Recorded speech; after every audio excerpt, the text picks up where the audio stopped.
Welcome to our Chapter 6 lecture from Essentials of Comparative Politics on non-democratic regimes. This chapter is about authoritarian political systems, systems in which governments are not accountable to citizens. Among the key points are, first, there is substantial variation in kinds of authoritarian systems, and two, most authoritarian leaders are still constrained by political institutions, just in different ways than democratic leaders might be constrained by the people.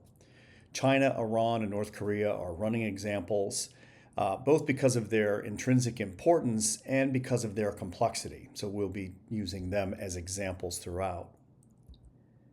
So first, let's look at defining non-democratic rule. Non-democratic regimes are often defined by what they lack, namely democracy. These regimes deny their citizens participation, competition, and liberty. Sometimes also called authoritarian regimes or authoritarianism, non-democratic regimes come in a wide variety of forms. Regardless of the form they take, these regimes have a few things in common. This discussion reflects the in focus feature found at the beginning of your chapter, the major characteristics of non-democratic rule. A small group of individuals exercise power over the state. Government is not constitutionally responsible to the public. The public has generally little or no role in selecting leaders. And individual freedom is usually very restricted. Non-democratic regimes may be institutionalized and legitimate as well. So let's look at totalitarianism and non-democratic rule. While all totalitarian regimes are authoritarian, not all authoritarian regimes are totalitarian. So people frequently misuse this term to describe regimes they don't like. Some have accused Russia of becoming totalitarian in recent years, but based on how political scientists define this term, this categorization would not be considered correct. Political science does have a strict definition of what totalitarianism entails, and only a handful of non-democratic regimes actually have ever matched this definition. One major criticism of the term was that when it was developed, it was used to describe Nazi Germany and the Soviet Union, which were very different types of non-democracies. This has led to some people, policymakers, or the general public, to mistakenly equate fascism and communism. Since this term has limited scholarly utility, some comparative scholars argue that we should abandon it and instead classify non-democratic regimes based on the structures of their government, the same way we define democratic regimes. So totalitarianism, as a definition in political science, is very specifically a non-democratic regime that is highly centralized, possessing some form of strong ideology that seeks to transform and absorb fundamental aspects of state, society, and the economy using a wide array of institutions. The reason totalitarianism may be rare may have to do with state capacity rather than the goals of the leaders. Very few governments have the power and capacity to radically transform state institutions. The Soviet Union under Joseph Stalin, for example, is commonly given as that example of a totalitarian regime. Most domestic institutions were radically restructured in Russia. Most aspects of private life were controlled by the state and the Communist Party, and millions of people were imprisoned or merely executed. However, no later Soviet leader was able or willing to exercise this degree of control.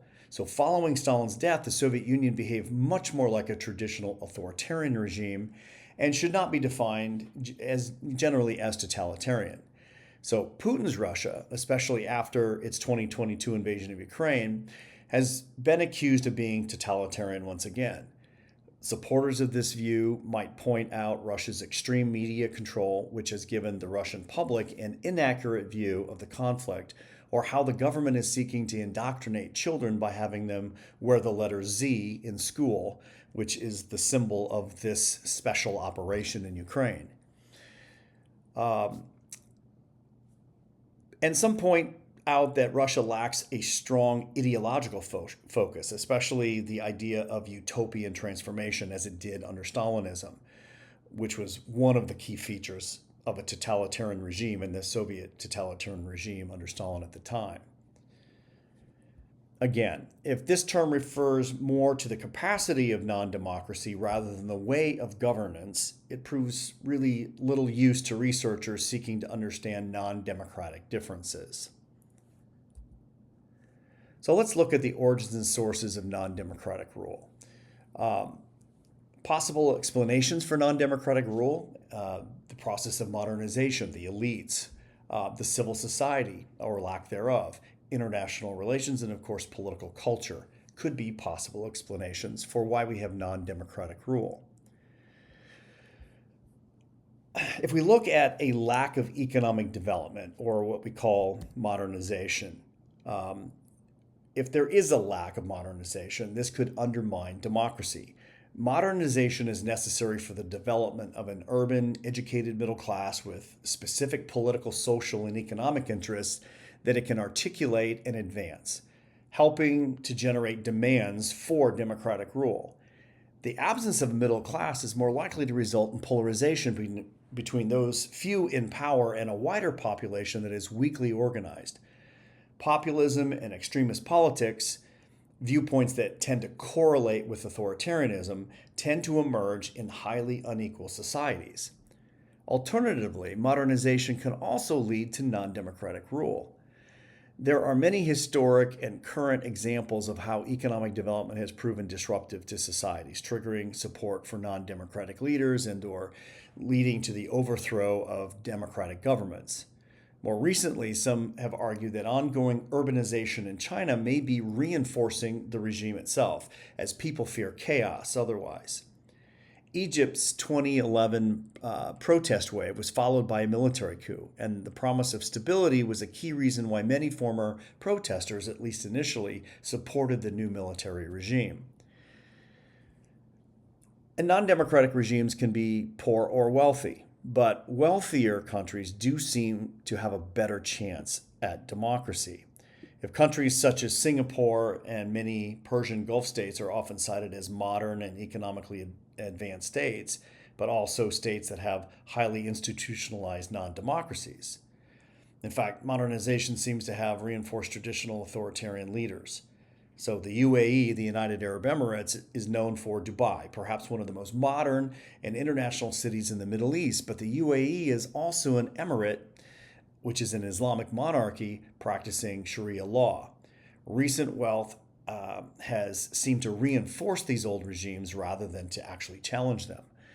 However, we shouldn't completely discount the wealth leads to democracy argument, because most countries with a per capita GDP or purchasing power parity of more than $35,000 are in fact democracies. In some countries, elites may fear sharing power because it might threaten their control of wealth. Because the state is a means to siphon off resources and maintain economic control, state leaders may resist reform because it means giving up their assets and possibly losing their lives in retribution for past behavior. So there's something we call the resource curse with elites in non-democratic rule. States exporting primary commodities are less likely to be democracies. A common explanation is that elites are better off if they repress dissent than allow democracy, since they do not need the active support and participation of the population or the people in order to sustain profits. Although other resources such as diamonds, timber, metals, have also been argued to trigger the same problem, the overwhelming evidence is that oil is most consistently tied to this problem of the resource curse. Here we have a caption when the Zimbabwe president Emerson assumed power.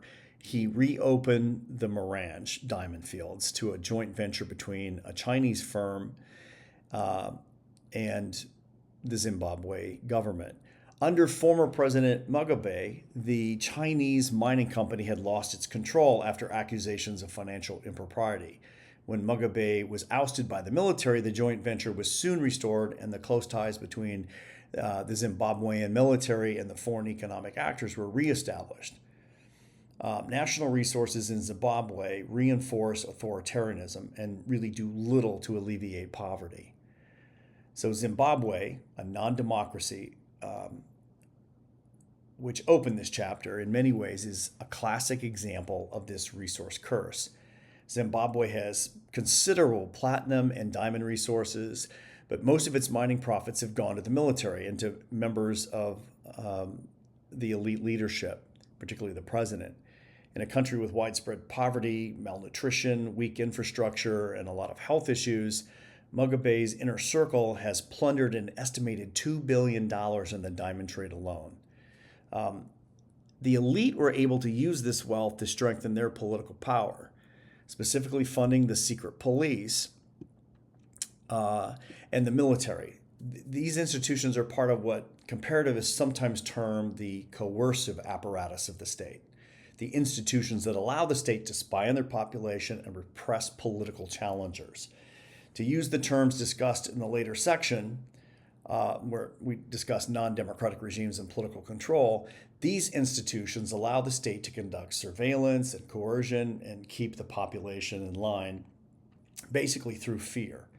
And Zimbabwe is an example of how the resource trap can strengthen non-democratic rule. As Mugabe's dictatorship has used the country's diamonds and its diamond wealth to strengthen those who are loyal to him, as well as to fund the secret police and military forces. Mugabe cut rights of foreign companies, including the Chinese, in 2016, which was a move that may have undermined Chinese support for the regime. After Mugabe's military overthrow and later death in 2019, the economic situation began to worsen, even before the country was hit with COVID-19. And the mining sector came increasingly under the control of the military and corruption and elite control. Recall from Chapter 5 on democratic regimes that civil society refers to organizations that exist outside the state, such as religious or athletic clubs. They help promote citizen participation and hold leaders accountable for policy. Many non-democracies seek to undermine civil society in order to prevent challenges to the rule, because participation in this civil society gives individuals and groups of individuals a sense of understanding how to control their community and society.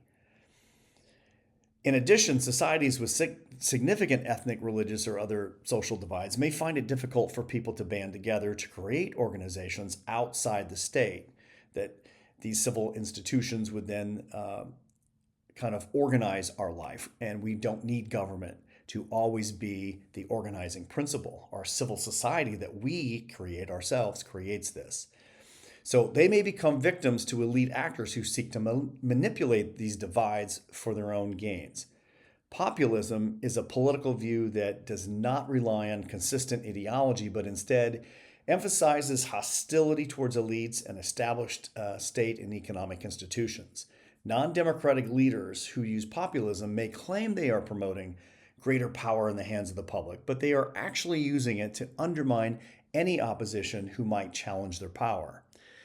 In addition, just because civil society is strong doesn't guarantee that it will behave in a way that is conducive to democratic values. When intolerance comes to dominate, people may be willing to accept moves that undermine the fairness of democracy in the interest of keeping their own group in power. So as our textbook states, quote, if people participate in the game of politics but argue that unless they win, the game must be rigged, democracy is in danger, unquote. Here we have a farm in Zimbabwe previously owned by a white farmer that was appropriated in 2000 by veterans of a war against the previous regime. As the institutions and action feature of the chapter discusses, South Africa, a democracy, and Zimbabwe, an authoritarian regime, make an interesting comparison on how society can help or hurt democratization.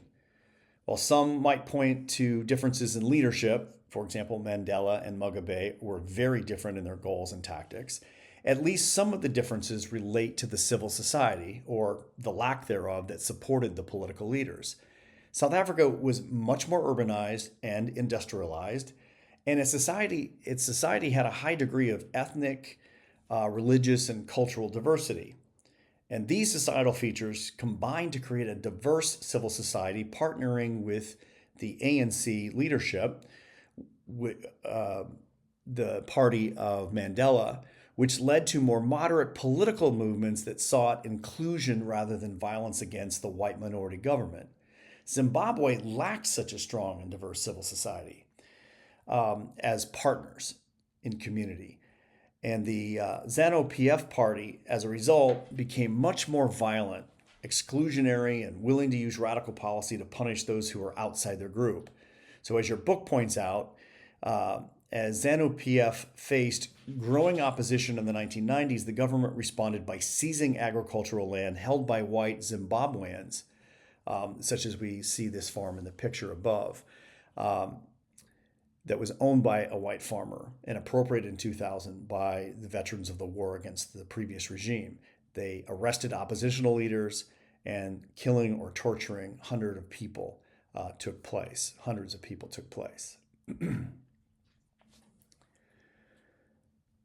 Following World War II, the Soviet Union, sometimes forcefully, shaped the governments of Eastern Europe, ending democratic movements and eliminating what we would call civil society. They would later reinforce these satellite regimes, crushing revolts in places like Hungary in 1956 and Czechoslovakia in 1968. In some countries, an imperial legacy may reinforce non-democratic elements. Poorly drawn borders may create ethnic and religious divisions, making consensus difficult and increasing the incentive that more powerful groups may turn to authoritarianism as a way to monopolize power. Imperial institutions may also lead to uneven modernization and weak state autonomy and capacity, giving an opportunity for populist leaders or military strongmen to step into this power vacuum. During the Cold War, the U.S. would often back non-democratic leaders as long as they were committed to fighting communism, such as in South Vietnam, or Islamism, such as in Egypt. At times, this involved U.S.-sponsored overthrow of democratically elected regimes, such as Iran in 1953 and Chile in 1973. To bring more recent examples, Russia's 2022 invasion of Ukraine was driven by Putin's desire to overthrow Ukraine's democratically elected government and replace it with one more subordinate to Vladimir Putin himself. And we see even today China supporting dictators in Africa as another example. In the Middle East, we have regional powers. Iran and Saudi Arabia have sought to use their oil wealth to support like-minded regimes. Iran has long been a supporter of the Assad regime in Syria, which has just fallen, and Saudi Arabia has actively intervened to support pro-Saudi governments in Bahrain and Yemen in the past as well. Some people used to think that democracy was inherently Western, and specifically Protestant Christian. Something that emerged because of Europe's specific history and its specific culture.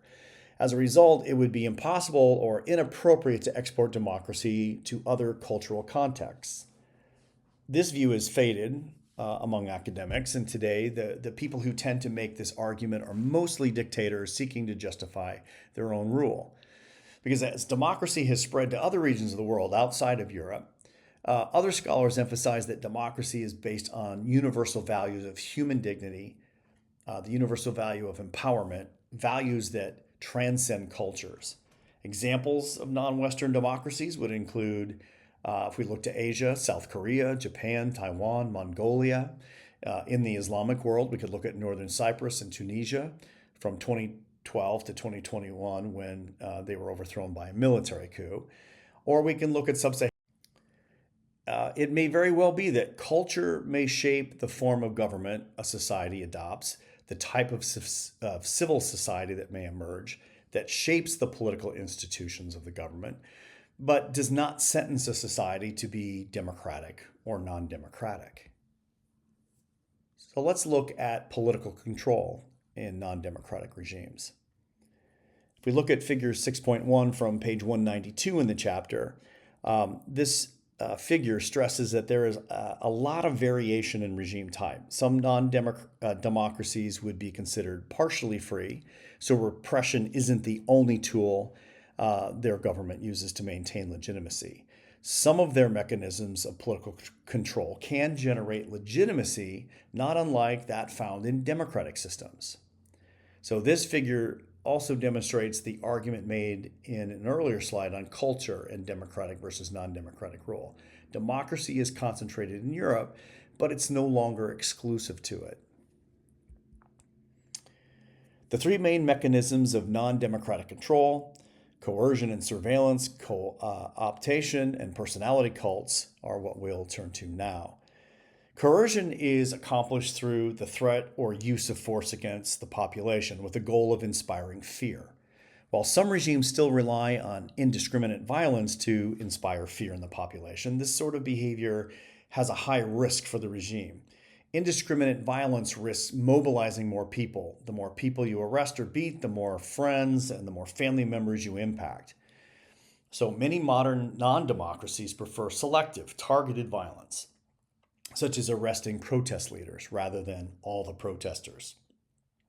To identify possible threats to the regime, non-democracies often develop elaborate surveillance institutions such as a secret police force to spy on the population. In the age of the internet and the mobile phone, surveillance has become more sophisticated, and many non-democracies have invested in developing ways to infiltrate opposition, social media, and communications. Coercion may be accomplished by the use of the state's coercive apparatus, often the police or even the military, while the first use of death squads, depending on the country, groups that contain secret police, soldiers, paramilitary groups, government-affiliated militias, normal police acting covertly, or a combination of all these groups. The first example of these death squads was Brazil's death squads in the 1960s. These groups became major actors upholding brutal regimes across South and Central America throughout the 70s and the 70s and the 80s, in the 1970s and 1980s.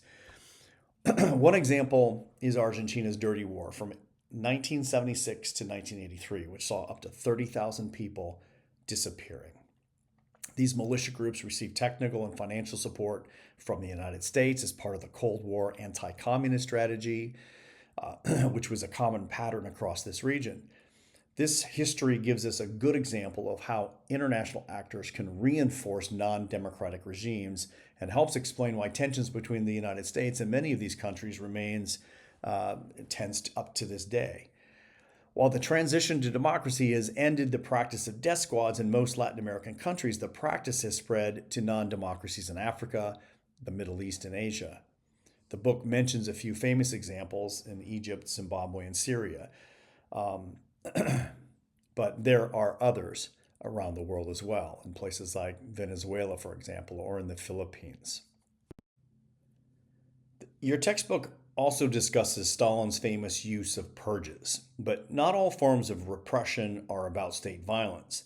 During the first few decades of his rule, Vladimir Putin in Russia generally preferred lawsuits or fines, like using them as economic coercion to deter protesters, to weaken non-governmental organizations.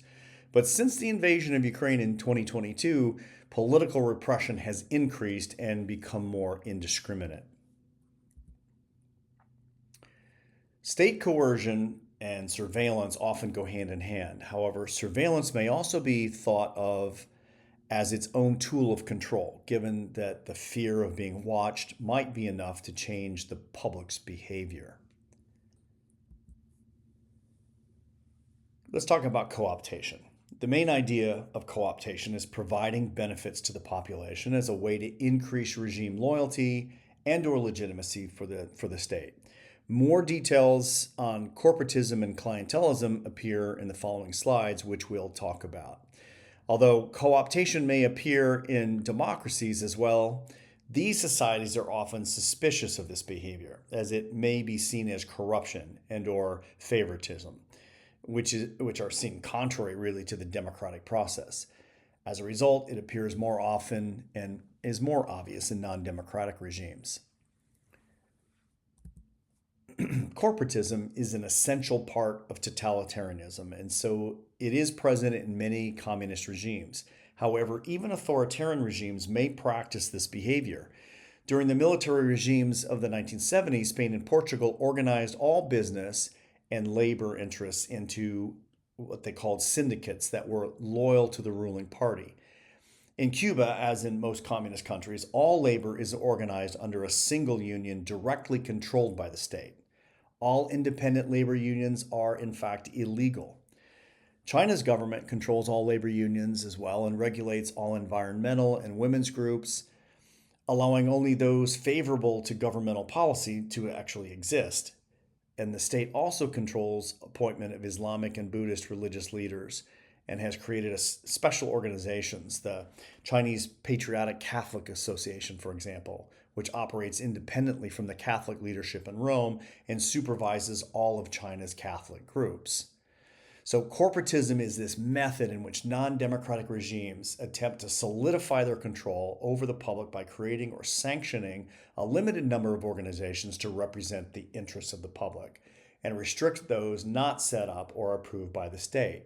So in a sense, corporatism channels any interests from the people to the government through a strategy of controlling how that happens.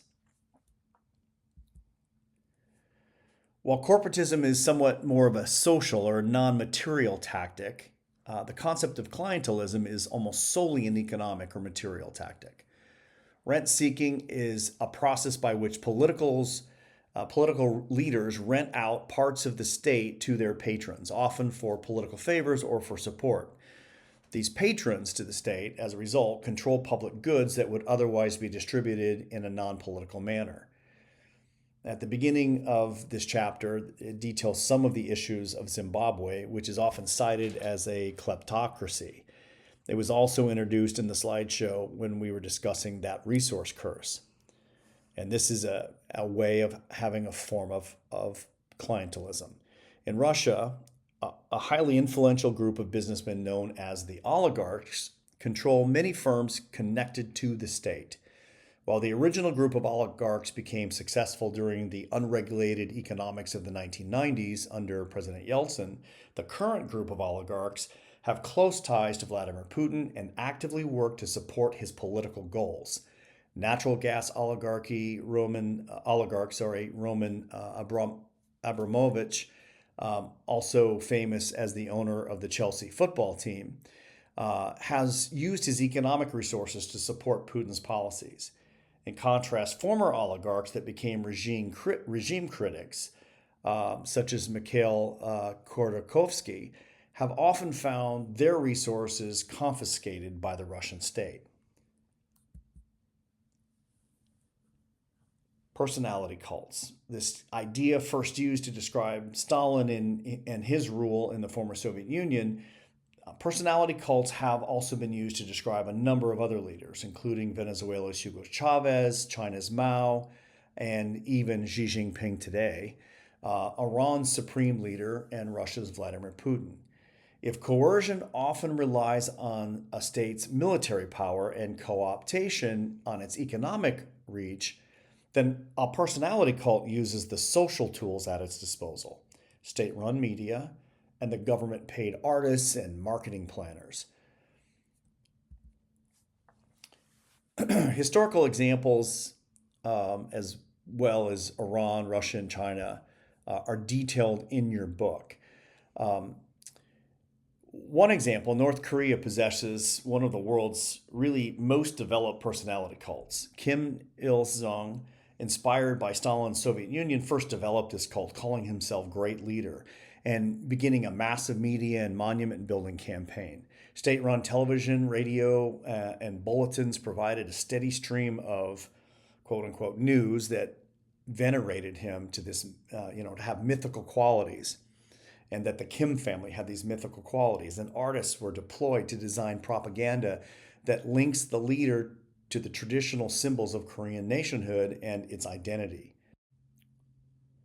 Under his son, Kim Jong-il, this personality cult has escalated into mythic levels.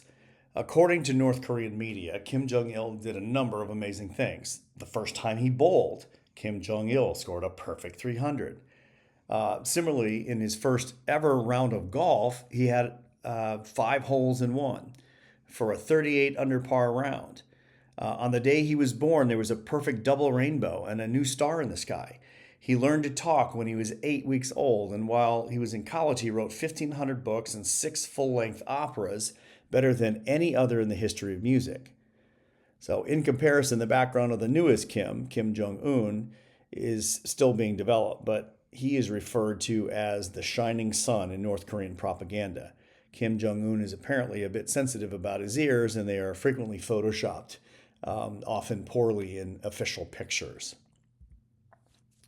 So authoritarian leaders need to control societies efficiently so they can turn a profit or have enough resources to sustain themselves and their power.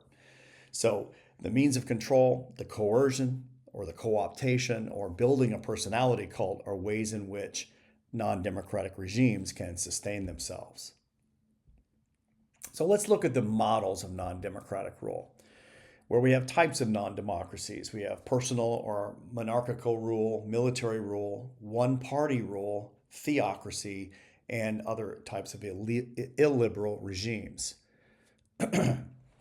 Personalistic dictatorships often rely on a form of co-optation or clientelism known as patrimonialism. Patrimonialism is an arrangement whereby a ruler depends on a collection of supporters within the state who gain direct benefits in return for enforcing the ruler's will. An example would be in Zaire, Mobutu Sese Seko intentionally stymied economic growth throughout the country by destroying public infrastructure, including roads, as a way to secure his own rule, while the economic benefits from mining went to his own small group of supporters. Other examples include the Kim dynasty in North Korea, the Gulf monarchies that we see in Saudi Arabia, Bahrain, Kuwait, UAE, and Qatar, and Brunei. While patrimonialism is the most common tool of control used in these regimes, some, such as in North Korea, do rely on elaborate personality cults as well. Bureaucratic authoritarianism is one variant of military rule. It's a system in which the state bureaucracy and military share the belief that a technocratic leadership focused on rational, objective, and technical expertise can solve the problems of the country without relying on political participation from the people. So in military regimes, political parties and civil liberties are often restricted. And since militaries possess an overwhelming capacity for violence, and many military regimes tend to resort to coercion when their rule is threatened by the public. Chile and Egypt are both examples where the military carried out a coup during heightened periods of social unrest and protest. Some debate whether Putin's Russia should be classified as a personalistic dictatorship or a military bureaucratic authoritarian regime. It did not rise to power out of any coup, but many of Russia's top leadership came up through the Secret Service or the military, with the remaining representing Medvedev's technocratic and bureaucratic group. As the name suggests, this regime of one-party rule is ruled by one party. Many one-party regimes rely on corporatism to keep themselves in power. Jobs, healthcare, and housing are handed out as benefits from the party, with the best rewards going to party members and loyalists. This creates an environment wherein many people benefit from the regime and are thus willing to defend it. However, if too many members join for personal benefit rather than ideological conviction, they may be quickly willing to desert the leadership during times of crisis, like we saw during the fall of communism in Eastern Europe. In China, all power is held by the Communist Party. The Communist Party members choose officials who then choose leadership positions. The General Secretary is the head of the party, and the person chosen to be the General Secretary by the party is then selected to become the president of the state. The Communist Party also selects who is allowed to run for office at all levels of government. Theocracy literally means rule by God, and can apply to any faith or variation of faith. In a theocracy, leaders are chosen by religious credentials, at least in principle. They act as worldly agents of divine power. Religious-based governance can convey a great deal of moral and traditional legitimacy to a government, and this tradition-based authority may be reinforced by state-created corporatist organizations. So while this type of non-democracy was common in the ancient world, in the modern world, few countries fit neatly into this category. In practice, most modern democratic regimes contain elements of other non-democratic types. Several countries, including Iran and Saudi Arabia, have strong elements of religious control, but also may rely on monarchical rule, like Saudi Arabia, or illiberal semi-democratic elements, like we see in Iran. Israel, while a democracy, does contain some elements of religious law in its judicial system, and demonstrating that religious governance is not limited to non-democratic regimes. We can see it in some democracies. In addition, Netanyahu's Israel, the most recent government, has relied on support from far-right religious elements in Jewish politics, leading to fears of growing theocratic rule and democratic backsliding. This authoritarian shift in Israel sparked massive protests in 2023. Illiberal regimes are becoming increasingly common around the world. In many hybrid regimes, legislatures and other courts become effective rubber stamp institutions, existing only to reinforce executive rule and provide a cover of legitimate democratic government. Elections in hybrid regimes are manipulated by altering electoral rules through vote buying, intimidation, or barring certain candidates from running for office. Manipulated elections fundamentally break the competitive aspect of democracy. Regarding rights and freedoms, civil society and the media are also manipulated by these regimes, and the public lacks significant personal freedoms or protections from government action. Most modern non-democracies fit into this category of regime, of illiberal regimes. A big question with illiberal regimes is whether or not they are simply transitional regimes moving toward democratic rule, or if they are a new form of non-democracy that uses the trappings of democracy to perpetuate control. So, in wrapping it up, the different types of non-democratic rule, we have personal and monarchical rule, military rule, one-party rule, theocracies, and of course, illiberal regimes. So, in sum, retreat or retrenchment for non-democratic regimes. What we see actually as democratization has happened, we are now seeing maybe an era of democratic backsliding. There are more democracies now than in 1980, but democracy in decline over the last 16 years. Even established democracies in some ways are in decline in what we would measure as democracies. As non-democracy increases, so does the risk of political violence in many of these places. So as the graph demonstrates, a number of countries have seen their quality of democracy decline over the last few years, which is why we would call it an era of backsliding. Most of this pattern has been illiberal regimes category, transitioning into full autocracies. Countries such as Russia and China have strengthened their regimes and are eliminating opportunities for free expression and public participation. But even established democracies are struggling with key aspects of democratic governance. Hungary, formerly we would consider a free country, dropped into the partly free category, in Freedom House's 2019 ranking. Even the United States has seen decline in their democratic ratings. When we look at Freedom House or the varieties of democracy measure, the VDEM rank that the United States has had in the past, which is now much lower in their democracy score than it was just a few years ago.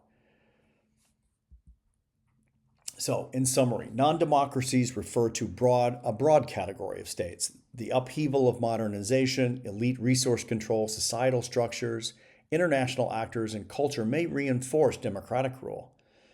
Non-democratic regimes may rely on coercion or co-optation or personality cults in order to maintain control. And of course, major categories of non-democratic rule include the monarchies, the military rule, the one-party states, theocracies in some sense, and also illiberal regimes. So while there are more democracies now than there were 30 years ago, non-democracy has been on the rise in recent years and has pushed even considerably strong democracies to backslide as well.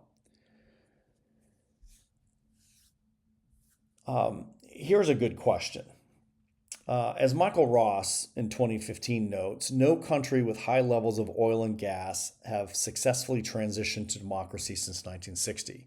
The big question in this area is how can countries break the resource curse and get to Norway, a country that is an oil producer and a liberal democracy? This is a whole other research project in and of itself, but certainly a great question to analyze. Why would Norway become a very liberal democracy while we see other oil-rich states failing to democratize? Do oil resources reinforce authoritarianism? Are natural resources themselves, are they responsible and fueling patrimonialism? And how can countries break this resource curse? What factors within the country a comparativist would look to help explain how a country could see a path forward to more democratic rule and away from non-democracy? Something to think about.